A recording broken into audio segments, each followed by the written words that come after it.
on your radio, on Global Player, and Play LBC. Leading Britain's conversation. This is LBC. From Global's newsroom at 8 o'clock, the European Union is proposing an end to the requirement for most goods entering Northern Ireland from the rest of the UK to be checked. The bloc has put forward a major change to the Brexit agreement after criticism from the Westminster government.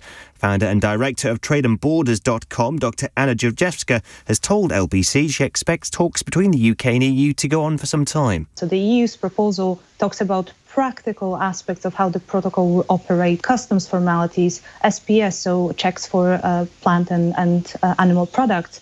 However, the UK government keeps coming back to this issue of governance and the European Court of Justice, and that's more of a political concern. The government insisted a backlog of cargo at UK ports won't stop people getting hold of Christmas gifts. One shipping giant, Maersk, is diverting some of its containers away from the port in Felixstowe. The backlog's being blamed on the shortage of HGV drivers.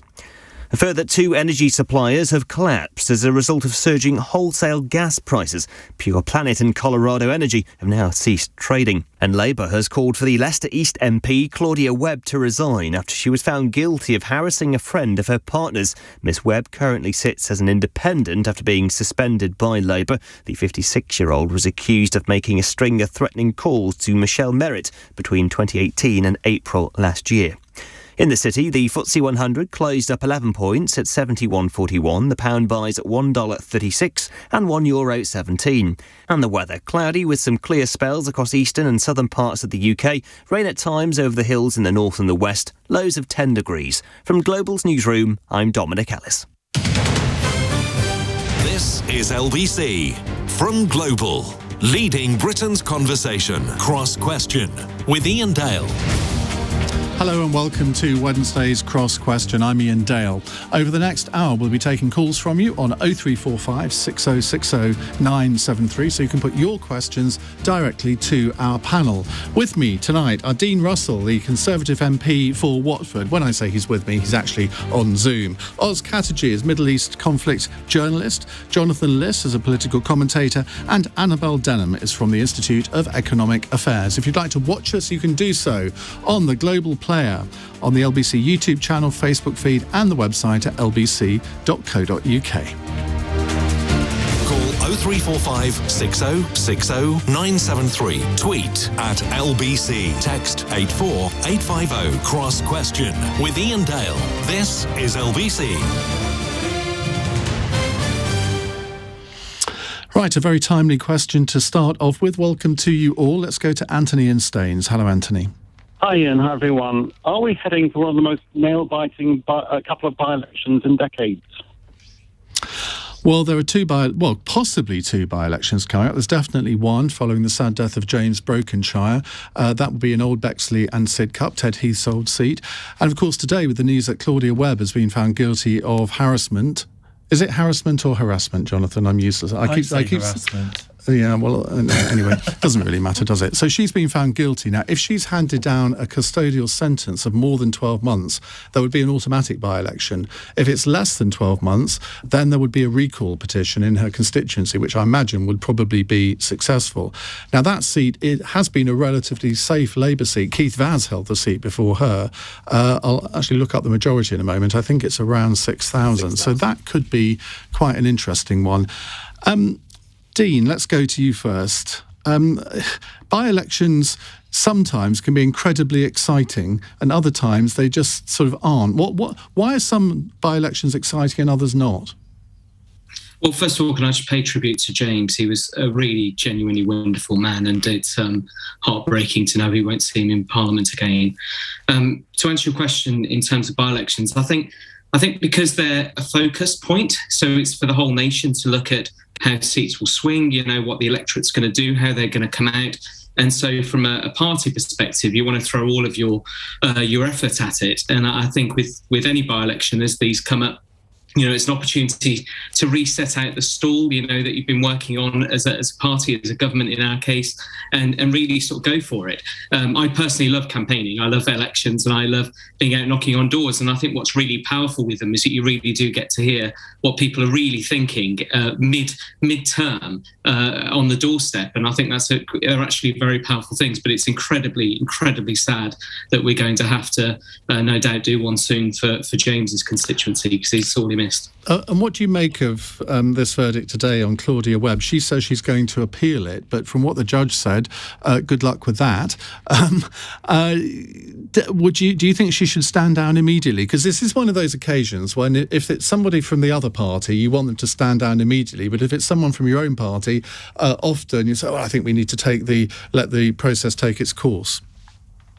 You know what? I'm one of those politicians, an odd politician in the sense that I don't like calling for people to leave their post, and I'm not one to quickly jump to resignation requests. However, I think in this one it's a bit of a different case. There's been a court case. I don't know what the appeal will be, but it seems pretty cut and dry. And I think for anyone who's an electorate in her patch, in her constituency, I doubt they're going to be wanting to go out and put a cross next to her name during the next election. So it is, of course, up to her to make a decision on that. But I think actually this is one of those rare occasions where I would say I think it's probably the right thing to resign. But usually I say let the electorate decide, and we'll see what comes. But with this one, I think she should really have a serious think about her position. Jonathan Liss, the Labour Party have called for her to quit. She's actually sitting as an independent MP at the moment because her parliamentary membership was suspended. This is quite a difficult one, isn't it? Because she was kind of parachuted in at the last minute before the last election. I think she was an Islington councillor. There was lots of ill feeling in the local Labour Party in Leicester. It's quite a tricky one for Labour, this. I don't think it's that tricky, to be honest. I mean, they've said that she should resign, so they've made their views plain. She's been convicted of a criminal offence. It's now in her gift. Obviously, parties can't force people out of the Commons once they've been elected in their own right. She's had the whip suspended, so I don't think it's problematic for Labour. I don't think it reflects badly on the party. It would if they kind of kept her in the fold. But, I said also, when Fiona Onasanya, a former Labour MP, was convicted of an offence, it's up to her to decide what to do. But while she's an MP, she is allowed to be an MP. I remember there were a lot of complaints about her participating in Brexit votes, for example. And I wrote an article saying, it's completely legitimate for her to do that. And I say the same thing with Claudia Webb. We have a process in this country. If she is jailed and there is a recall petition and enough of her constituents want her to be recalled, then that should be followed. And I don't really have anything more to say about that. It's a matter for her ultimately. Do you think that seat would be in danger? Do you think that the Conservatives could lose Old Bexley and Sidcup? And that would be an earthquake, wouldn't it? I mean, I wouldn't have thought that Old Bexley and Sidcup was... But then we wouldn't have thought Cheshire Management... That's exactly what I was... You took the words out of my mouth here, not for the first time. So with Cheshire and Amersham, that was never seen as a remotely unsafe proposition. So who knows? Old Bexley and Sidcup does fall within the so-called blue wall, with more sort of socially liberal Tories who might be aghast at the kind of the culture war, nativist rhetoric that's been coming. I think it was a Remain seat as well. I'm not 100% sure, but I think it was. And so that could be interesting, but I'm pretty sure that will stay Tory and the Leicester will stay Labour. Annabel, what do you think of the system here, particularly with Claudia Webb? Do you think that this idea that if she gets more than 12 months, she is automatically expelled from the Commons, but under that there has to be a recall petition? Do you think that's the right way to handle these things? Well, in my view, it's not really harsh enough. I think it should probably be easier to eject politicians from power. I think Jonathan's right. The Labour Party have done all they can to preserve their reputation here. They've taken decisive action. They've distanced themselves from this unpleasant situation. And I think Claudia's position is quite obviously untenable. She ought to stand down. Obviously, questions were raised over her competence a couple of months ago in that now infamous Foreign Affairs Select Committee incident, but things have really gone from... What happened? Oh, well, she mispronounced Belarus when questioning Dominic Raab. Yeah, I think it was worse than that, wasn't it? So he couldn't make head nor tail of what she was asking. She was asking about intervention, but couldn't really explain why she thought such intervention was necessary. She certainly looked quite confused at the time, but things have gone from bad to much, much worse for Claudia Webb, so I think she ought to be... she ought to stand down. It's the right thing to do, and allow her political career to end in failure, as so many do. Oz Katerji. Yeah, so I think one of the more interesting things is not what it means for Labour, because what it means for Labour was made pretty clear when she lost the whip very quickly. I think it's more what it means for the Socialist campaign group of MPs. Both Jeremy Corbyn and John McDonnell spoke in her defence at the trial before she was convicted. And as far as I understand, she remains a member of the Socialist campaign group of MPs. So, for Labour, there's nothing to do with them, but the Socialist campaign group of MPs, who are not all Labour MPs, given that they have two independents among them, they're in an awkward situation of whether they choose to stick or twist. And I've seen no indication that they're... I mean, it's just happened, so maybe it's happened while I've been on air, but I've seen no indication that they are not going to continue to stand by her. So I think it's really embarrassing for the sort of Corbynite movement in this country that she was a recognisable Corbynite MP, one of the new intake. And she was also the head of the disputes panel during some really serious Labour anti-Semitism cases. So I think it says a lot about the state of what the party was, but I don't think it says anything about what the state of what the party is today, which is not Claudia Webb's party, should we say. Right, let's move on. 0345 6060 973 if you'd like to send in your question to our panel. Tina is in Battersea and she sent in a text saying, should we be stockpiling for Christmas? Is it just scaremongering? Jonathan, are you buying toys for your nieces, nephews already? You like me, leave it till the 23rd of December anyway. Well, as a Jewish person, I don't actually buy Christmas presents. Good answer. Okay, yeah. We'll leave you out of this. Look, it's quite simple on this. I don't think we need to listen to political commentators about whether there'll be shortages of Christmas. I'll listen to people who are actually involved in supply chains, and they say there will be. So it's not a party political point or a Brexit Remain point to say there could be shortages. That is literally what people are saying, who are responsible for delivering goods to shops. And they say that because of, obviously partly because of COVID, exacerbated massively by Brexit and the end to and the shortages. Well, it's literally a Brexit question.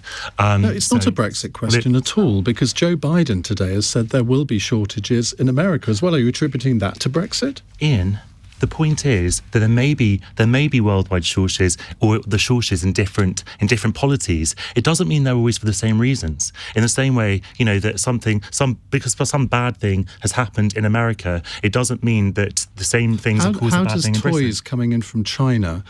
How does Brexit affect that? Well, look, I think a better comparison would be... No, just answer that question.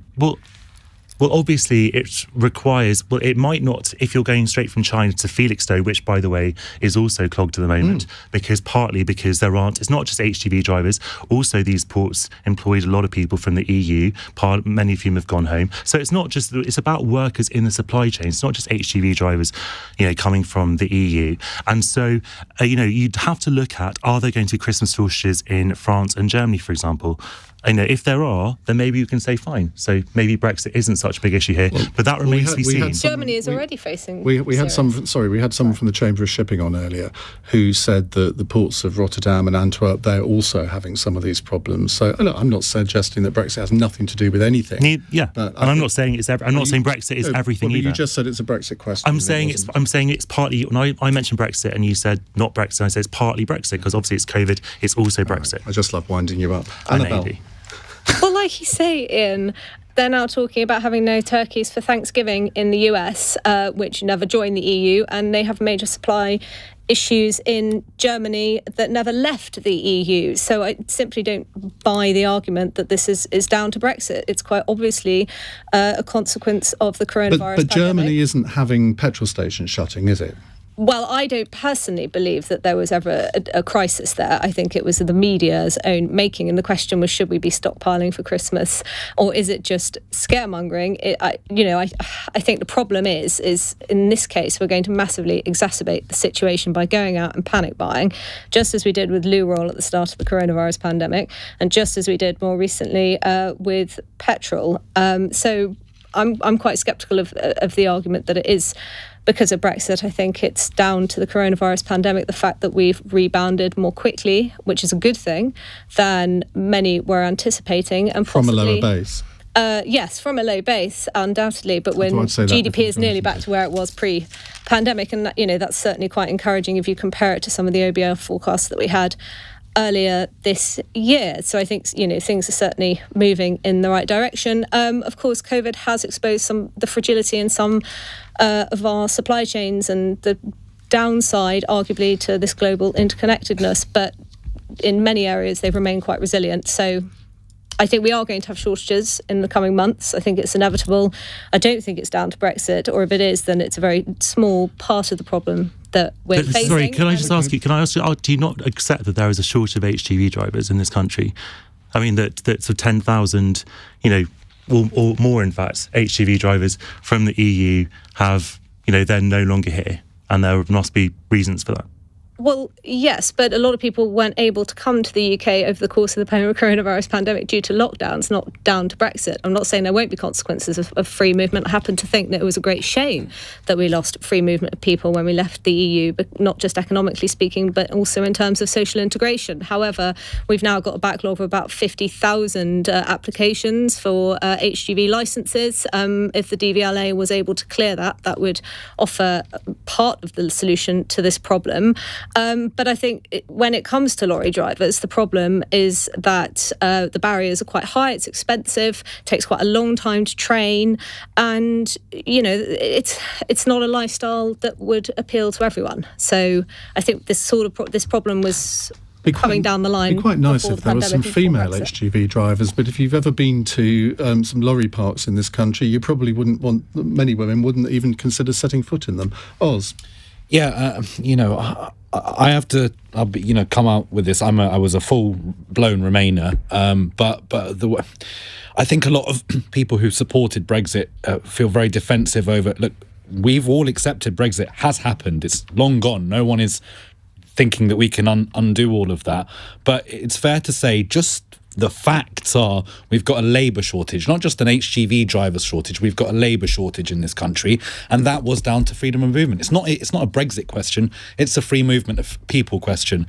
Can we get the labour that we need into this country? It's clear that under the current system that we've got, no, we can't, and we are dealing with the shortages of that. And it's not a Brexit question because we could have had a form of Brexit that allowed it.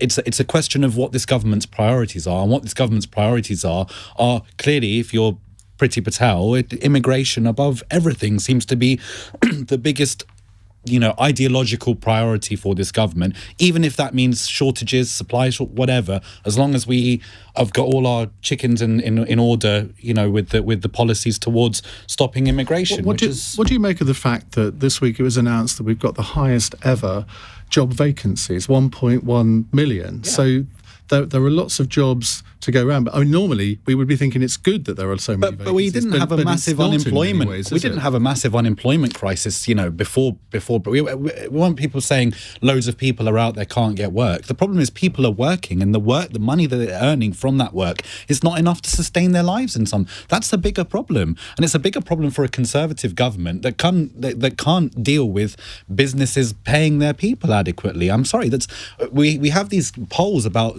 people's faith in the politicians to deal with the economy. How does anyone look at what's happening today, right now, with wage stagnation, with labour supply, with shortages, and say the government, the current Conservative government, know what they're doing with the economy and they can be trusted with it? I don't think so. Well, we have a Conservative politician on the panel. Maybe Dean can explain to us.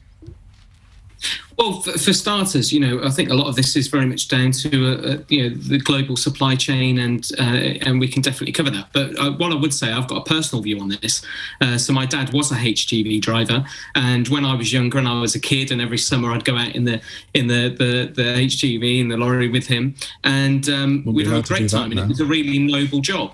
And then as time went on, and when he was coming to retirement, I could see that him and his friends and colleagues were worried that if they were late for a delivery or a drop-off, that there'd be someone that could replace them very easily from the EU. And I felt always that actually people from the EU were in many ways actually exploited to be paid less to work in the UK. It meant that being a HGV driver, which was an incredibly tough job, my dad would get up at 3-4 in the morning. He'd have a very long shift. He'd be driving from one place to the next, not with GPS back in those days, having to look where he's going, plan out his route, get to a drop, take the pallets off the back, do all the dockets, all of that stuff. And then over time, it became a cheapened job, and the wages stagnated. They got lower. It was seen as a replaceable job. And what did that mean? That meant over the early 2000s, and in the mid 2000s, what you ended up with was people not wanting to go into that profession. And that led to British workers not becoming lorry drivers, more EU workers coming over, being paid less than they should be. And it meant that the quality of life went down, and it became an interchangeable job. And what we've seen over the past 18 months with the pandemic has been several things. One is that there haven't been those lessons, and definitely not the tests. So you haven't had the workforce repleted, as it were. You haven't had more lorry drivers come forward, but the wages stayed low. And what you've seen over the past few months is wages have increased. People have realised that HGV drivers are it's an important job. It keeps the country going, and actually people should be paid well, and the facility shouldn't be going into a bush to relieve oneself on a shift. So actually, I think we're coming out of this now. The visa programme actually is an important one, because it means that when we have got shortages in certain types of jobs, we can do visas for it, help people come over to support us while still ensuring British workers are able to skill up and go into those jobs. But also it means at the moment, once the DVL gets moving through the tests, actually we will have a workforce that's fit and able and actually paid well. And when we go to the shortages globally, Poland's got something like 120 odd thousand, 130 odd thousand shortage of HGV drivers. So this isn't just a UK thing at all, but I do think it's absolutely right that HGV drivers are treated well and they get the wage that they deserve. Is there anything that you're going to be stockpiling before Christmas? I'm hesitant to say anything on that front, because we store it with the petrol and with loo rolls, so that what you end up with is, a politician or media says, oh, be careful on X, and all of a sudden they leave the shelves and everyone goes, oh yeah, there is a shortage. So I would say, buy as you normally do, don't panic buy, don't buy too early if you don't need to, and just take it easy and look forward to a fun Christmas. That is a real dilemma. I have to tell you, when all the first fuel shortages story came on, I was really concerned that we were kind of fueling that story, because you mention it and immediately, because people remember 20 years ago, and they immediately then go and fill up their car because if they've heard it on the radio, so it must be true. We did the thing on toys earlier on the news hour, and again I kept saying, well, of course we're not encouraging people to do this, but you can't win, because if it's in the news, you have to cover it. He says, being very defensive. It's 8:22. This is LBC.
Question with Iain Dale on LBC. Text 84850.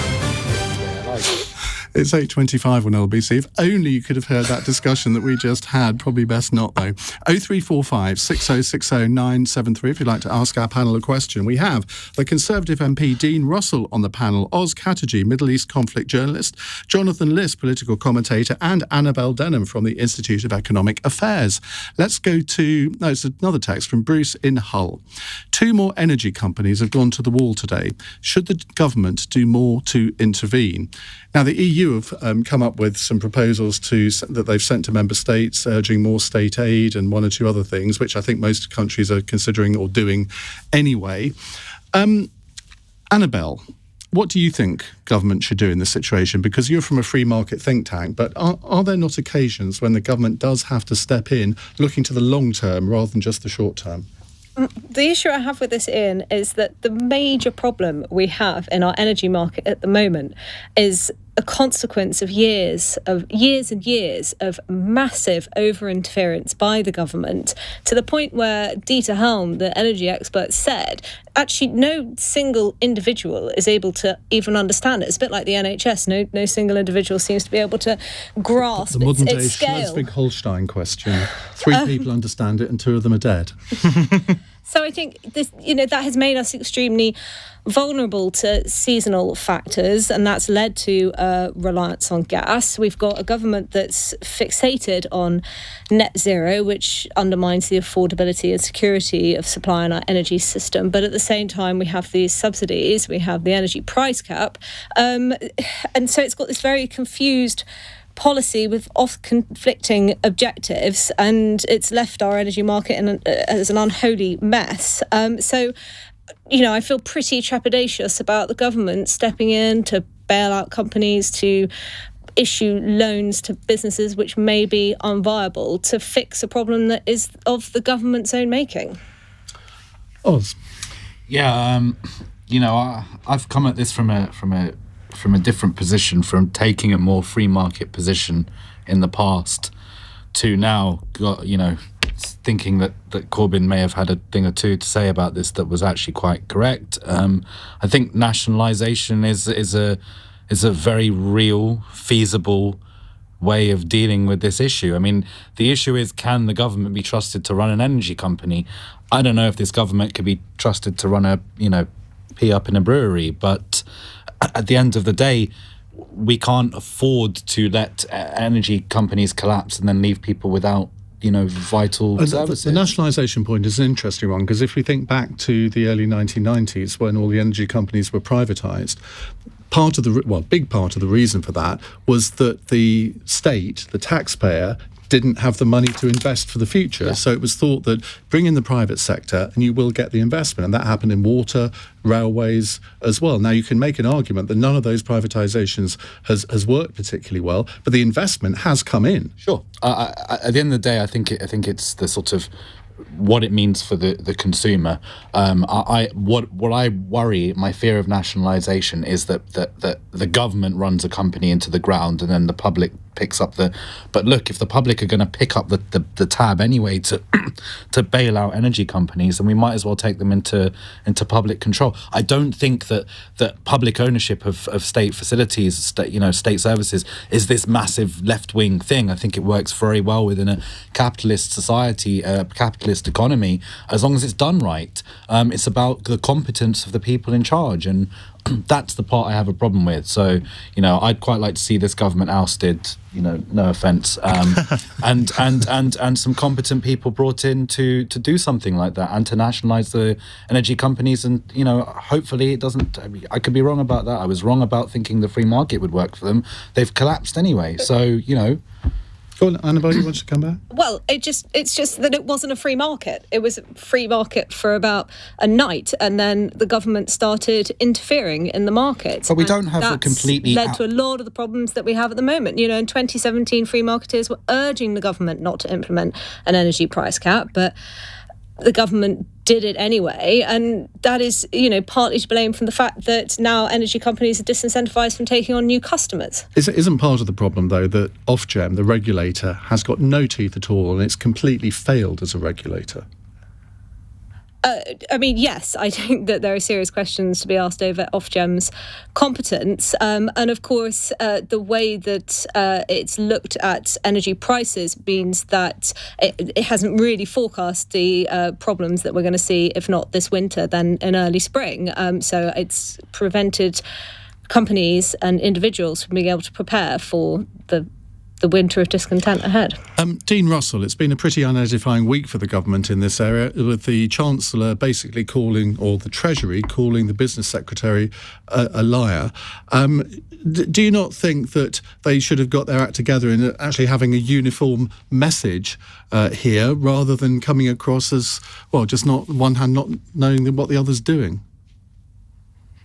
Well, I think it's been quite fast moving, isn't it? I mean, I think from what I understand, they are working together now, trying to get the best solution moving forward. And I think, the idea of nationalisation, I'm always fearful of that, not just because I'm a Conservative, but I just think, the idea that you don't want to trust business or big business to run things, but somehow the government's going to have all the answers, and the state is suddenly going to be able to solve all the problems. For me, it always feels like it sounds probably perfect on paper, but actually the reality is always very different. So I think the outcome is the same. If the companies fold and you step in, the outcome is the same, right? Surely. Not really, because there's a difference between taking it over fully and doing all the mechanics, all the machinery of delivering. Actually, I think the idea of the government coming in and supporting and helping those organisations in a difficult time to get it right is important. But I think the idea of a government suddenly taking back state control, I think is for me, I don't feel is the right way. And also the cost of that to the British taxpayer at the moment would be huge. The logistics of that would be immense, and actually would take probably years to even do. So I think it's important that we get this sorted now. But absolutely looking forward, we need to make sure we've got the right process in place. And I know from what I've heard, at least, is that the Secretary of State and the Chancellor are working together to get the right solution. Jonathan, hold your horses, because we have to go to the news before we get your contribution on this. I've let time run away, very bad chairmanship on my part, but we'll come to you in just a second. Keep your calls coming, 0345 6060 973. It's 8:32. Dominic Ellis has the news headlines. The EU says its proposals to cut red tape on Irish Sea trade will mark the home stretch to solving the row over the Northern Ireland Protocol. The Commission's Vice President unveiled measures that would reduce checks on goods coming into the region by as much as 80%. The government has insisted a backlog of cargo at UK ports won't stop people getting hold of Christmas gifts. One shipping giant, Maersk, is diverting some of its containers away from the port in Felixstowe. The backlog is being blamed on a shortage of HGV drivers. And Labour has called for the Leicester East MP Claudia Webb to resign after she was found guilty of harassing a friend of her partner's. Miss Webb currently sits as an independent after being already suspended by Labour. The 56-year-old was accused of making a string of threatening calls to Michelle Merritt between 2018 and April last year. And the weather, cloudy with some clear spells across eastern and southern parts of the UK. Rain at times over hills in the north and the west. Lows of 10 degrees. This is LBC. The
Cross Question with Iain Dale on LBC. 8:36, you're listening to or watching Cross Question with me, Iain Dale. Dean Russell, MP for Watford, is here. Oz Katerji, Middle East conflict journalist. Jonathan Liss, political commentator, and Annabel Denham from the IEA. Now, we were just in the middle of answering a question from Bruce in Hull. He says 2 more energy companies have gone to the wall today. Should the government do more to intervene? We have yet to hear from Jonathan Liss. We're going to put that right now. Well, I agree with what Oz was saying about nationalising. I have no problem at all with nationalising public services. And as has been pointed out, the government is effectively the owner of last resort anyway, because when these companies go to the wall, the government has to step in. But really, I think that we should be focusing more on how we help individual people rather than sort of gas companies. And the first thing the government could do, because I think that was a question about what the government can do, is to reverse the cut to universal credit. Because, if you're taking £1,000 away from the poorest people in Britain, while at the same time their energy prices are going through the roof, people are going to have a real dilemma this winter about whether they heat or eat. I think that is one thing the government can do very, very simply without going through years of nationalising, although I do think they should do that afterwards. OK, thank you very much. Let's go to our next caller. It's David in Belfast. David, hi, what would you like to ask? Well, evening, Iain. Just following Boris's Brexit betrayal over the Northern Ireland Protocol, I'd like to ask the panel which part of the mainland should unionists like me, 1 million of us, find to settle in rather than be forced into the Republic of Ireland, which seems to be where Boris wants to put us. Well, so you think that the reunification of Ireland could be a distinct result of what's going on at the moment? You bet it is. It's the plan that the Irish had in hatching the Northern Ireland Protocol. It's reunification by the back door, but made very accessible, regrettably, by our Prime Minister. Well, there's a lot. The British the British here, we're facing the biggest challenge in our lifetime. We no longer live in the United Kingdom today. We've been put into some kind of satellite offshoot of the EU.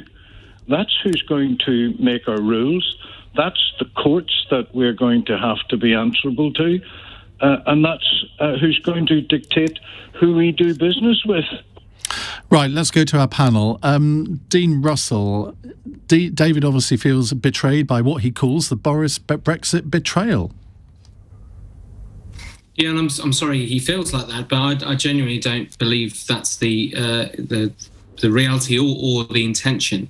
I think the Northern Ireland situation as we see it at the moment is there's a lot of discussion at the moment. I saw some news just earlier today that the EU are putting forward some new plans around the protocol. I feel personally very, very proud to be a unionist in terms of I believe in all parts of the UK, and I think what we need to make sure that we're doing is looking at a practical solution that works for the UK, for British and Northern Ireland citizens, but also where the EU can get on board with it. But I do think we need to make sure that we're very firm in what we're expecting and make sure the Good Friday Agreement stays intact in that way. And I think what we've seen this past few months is a lot of rhetoric, but even today we've seen some news of movement from the EU, and I think we need to make sure we keep pushing in the right direction so we get that right, and so that gentlemen like your caller don't feel like they're a separate part from the rest of the UK, because they are a separate part from the rest of the UK, aren't they? Because there's now a sea border between Great Britain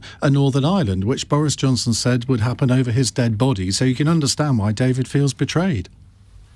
Well, that's why I know with Lord Frost, he's been speaking a lot in the past few days about this and making sure that we revisit that protocol, make sure we get it right. But and make sure he was the one that negotiated that protocol. It was supposed to be a brilliant deal for Northern Ireland and indeed for the rest of the UK. But it seems from what Dominic Cummings has said today that they signed it knowing full well that they would ditch it when the going got tough. Now, that's no way to run a government, is it? Well, it depends whether you believe Dominic Cummings, I suppose, on that particular point. But I do think, what we're seeing now is lots of debate and lots of discussion, but also some movement. And the EU just today, I think they've said that they want to remove 80% of spot checks on products. So I think we're going in the right direction, but we've got to be very firm on it and make sure that everybody within the UK feels like UK citizens, and we keep that moving forward. That very important part of unionism that I feel very much is part of who we are as our identity across Northern Ireland, Scotland, Wales and England. Jonathan Liss, we've been talking about this subject for the last 5 years on and off, so let's not go into all the history too much. But today, as we sit here today, where the European Union has made their proposals, the British government put forward its command paper in July on this issue, do you feel optimistic that there will be an agreement now, or do you think that the British government is actually introducing things like, well, they did it in July, saying that the ECJ shouldn't have jurisdiction over this, and that will in the end be the sticking point? Well, if I was a cynic, I would say that the government is deliberately stoking... Just as well you're not, isn't it? Just as well I'm not, but if I was a realist, I'd also say it, which the government is deliberately stoking conflict. And Do you genuinely believe that? I do believe it. I believe that the government thinks it's in its own political interests to have a permanent war with the European Union because it has no other ideas. It has nothing to say about the quality of people's lives. So it has only the cultural and the greatest hits, one of which is obviously Brexit. And now there's obviously a risk in that for the government because Get Brexit Done was based on the Northern Ireland Protocol being agreed in 2019, which was the base of the oven-ready deal. Now, after Dominic Cummings' revelations, which, let's face it, we were all saying at the time as well, many of us, either the government didn't know what it signed up to, or it was signing up to it in bad faith. But now it seems quite clear that they knew full well what they were signing up to, and they were defrauding the electorate based on that premise to get Brexit done with the oven-ready deal, only to shred it afterwards because it plays well with the right-wing tabloids and broadsheets. And look, I wish it wasn't the case.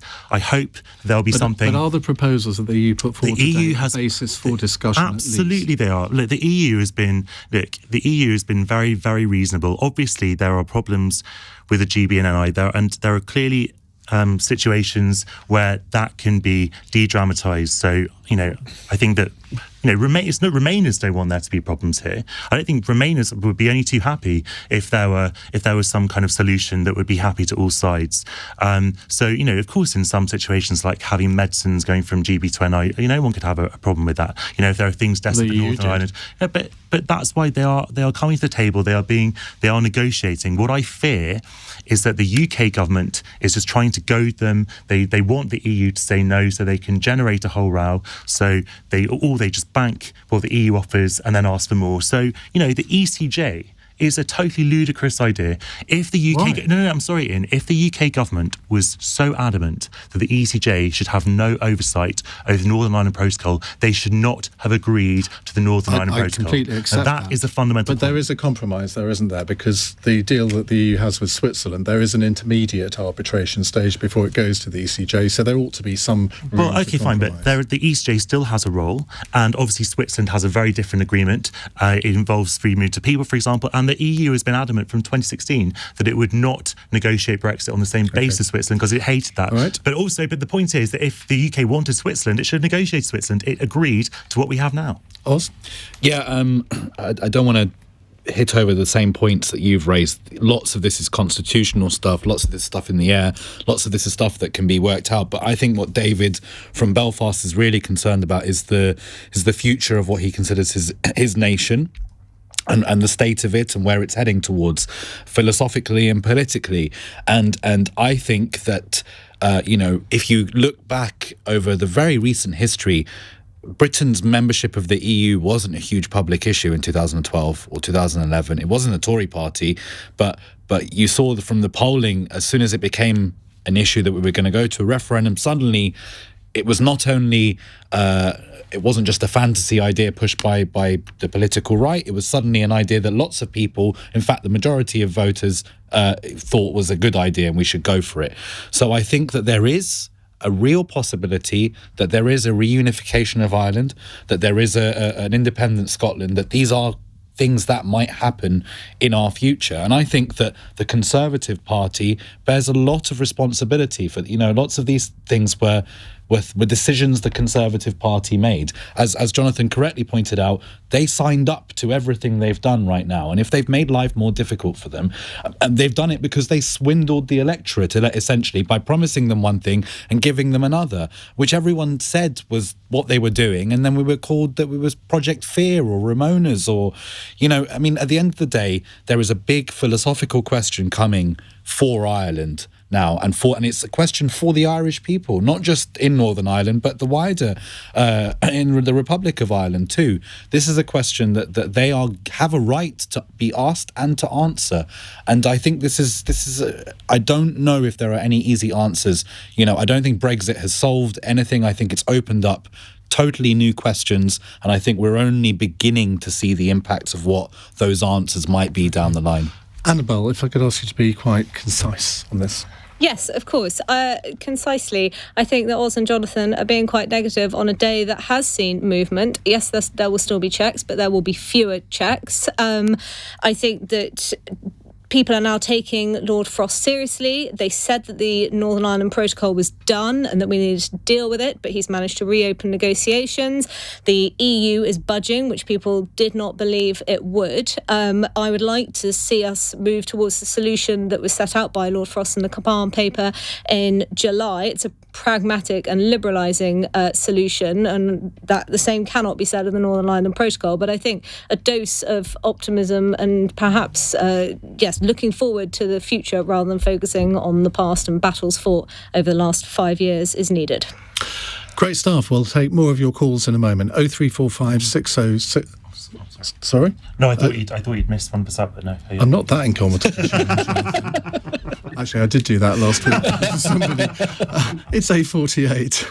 LBC. Nick Ferrari at breakfast. Weekday mornings from 7. There is a Christmas shortage on the way. Industry bosses are warning. Conservative MP and chair of the Conservative Party, Oliver Dowden. The big challenge we have that you'll be familiar with is the lack of HGV drivers. How many overseas drivers have we been able to attract? I think we've had about 300 applications. 300 odd applications. How many approved? Just over 20. I'm so sorry. I thought you said that was I must have misheard you. I thought you said that was been streamlined. That's roughly a 7% success rate. But I expect that number to increase over time. So that is different. Well, the 7% of those, Mr. Dale. Nick Ferrari at breakfast. Back tomorrow morning from 7. Listen on your radio and on Global Player. LBC.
Leading Britain's conversation. Cross Question with Iain Dale. Tweet at LBC.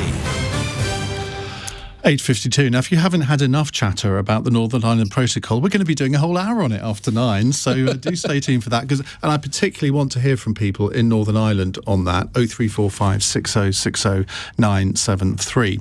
Right, let's go to our next caller. It's Chris in Stubbington. Hello, Chris. Hello, Ian. Hello, Ian. Hi. Hi. I was wondering, does the panel think that Sadiq Khan was right to cancel this year's New Year's Eve fireworks, or is he a spoil sport? Well, it's been announced today that the New Year's fireworks around the London Eye will not be happening. Normally about 100,000 people pack both sides of the Thames, but that's not going to be happening this year. It is because of COVID uncertainties, and I suppose none of us know what the situation will be like at the end of December. I suppose they're doing it under the precautionary principle. So, is he right to cancel the fireworks, or is he a spoil sport, asks Chris. Annabel. I think he's perhaps a bit of both. As you say, there's a lot of uncertainty over what's going to happen in the coming months, though I do feel reasonably confident that we're not going to have some enormous spike in COVID deaths over the winter months. Obviously, the London fireworks come with a cost. Perhaps he's concerned that will not be reflected in the number of people who show up. But again, it's a flagship event for London, for the London Mayor. So I think, people will be disappointed that he's not proceeding with it.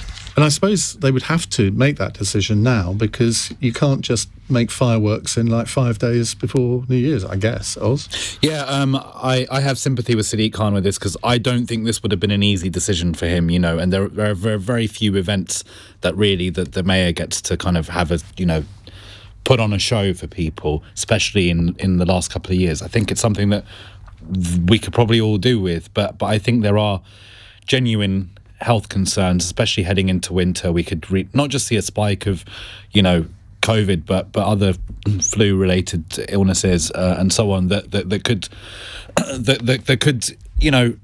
in the current place that we're in, I can understand the reasons for caution. I will say, though, on another point, is that I think fireworks are rubbish. I think they scare animals. PTSD survivors generally hate them. If you've been in a war zone, fireworks are really no fun to be around.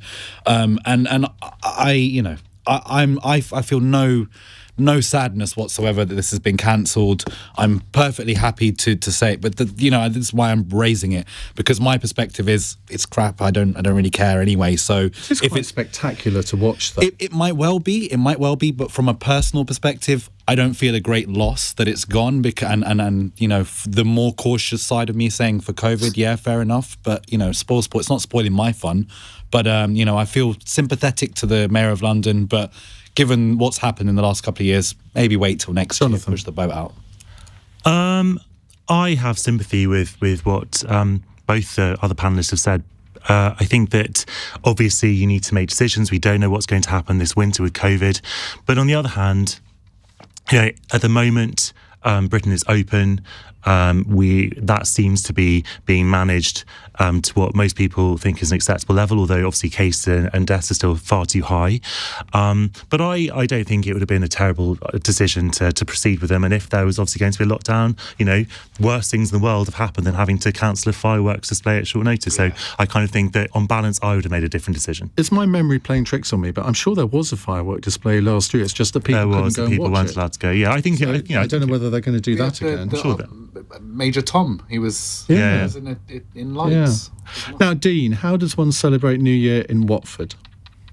You know what? I'm at that age now where it's a mug of hot chocolate and watching the Big Ben on the TV at night. But I think for most people, we go to Canterbury Park or one of the fantastic Watford sites to have fantastic fireworks. So it's always a good occasion to give a plug to my fantastic constituency. But I think for London, it's a shame because it's such an iconic thing, isn't it? The fireworks over the London Eye.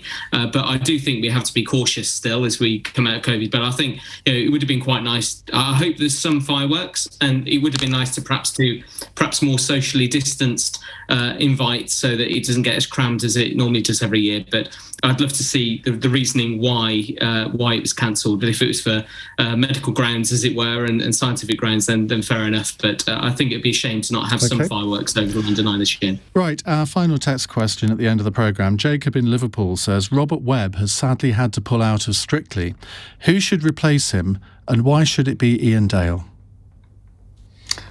Tumbleweed goes across the studio. I'll go with that. I'd love to see you dance, Ian, but if are you going to dance with me? Listen, I'd dance with you. I would dance with you. I'm getting offers from everywhere. I noticed Dean is remaining silent. Dean would happy to dance with you too, I'm sure. I think David Mitchell should replace Robert Webb. I mean, they come as a twosome anyway, and he definitely can't dance. I mean, no offence, David, if you're listening, but you don't look like a dancer, so I'd love to see that. I think it should be Andrew Neil as his prize for re-entering brilliant. society after his GB News humiliation. No offence, Andrew, if you're listening either, but please do consider it. I would definitely watch that. Having never watched an episode of Strictly, well done, you. Thank you. Is it more entertaining if the contestants are terrible dancers or brilliant dancers? I refer that answer to Jackie Smith or Anne Widdecombe. She's going to kill me for bracketing her with Anne Widdecombe, isn't she? Are you a good dancer, Ian? Am I a good dancer? Yeah. What do you think? Oh, I don't know. We'll have to find out and film it, won't we? No, we really will not. It won't be happening. That is, there are one or two of those programmes that I'd quite like to do, but Strictly is not one of them. I was vaguely approached to do Dancing on Ice, can you believe? That's way more dangerous. But right? I can actually ice skate, or I could. You break your nose with Dancing on Ice. It's not going to happen, is it? Anyway, what a way to end the programme. Thank you very much indeed to all of our panel. Dean Russell, Oz Katerji, my producer is shouting. What are you shouting in my ear? I did ask Dean, didn't I? Dean, didn't I ask you about Strictly? Ian, it'd have to be you all the way. I think you could do a delightful tango, as you do with your guests. So I think that'd be fantastic on Strictly. Well, what a gay partnership. What a foursome we could make. A gay partnership. Exactly. Ian with a all male lineup. That's not going to happen. Not going to happen. However much you tempt me. We want to see that. Go on, producers. Oz Katerji, Dean Russell, Annabel Denham and Jonathan List, thank you very much indeed. We are going to continue our discussion on the Northern Ireland Protocol in just a moment. What do you think should happen now? What should the British government's reaction be to the EU proposals? Do they go far enough? Are you are you surprised by what the EU has said today? Because I must admit they've gone a little bit further than I thought they might, but they probably haven't gone as far as Lord Frost thinks they should. Are we heading for some sort of compromise or some sort of standoff? Because that's what normally happens in these situations, isn't it? And then it's all sorted out right at the last minute. Do you think that's going to happen now? Really want to hear from you if you are from Northern Ireland to get your perspective, because I think we can learn a lot from you all. 0345 6060 973.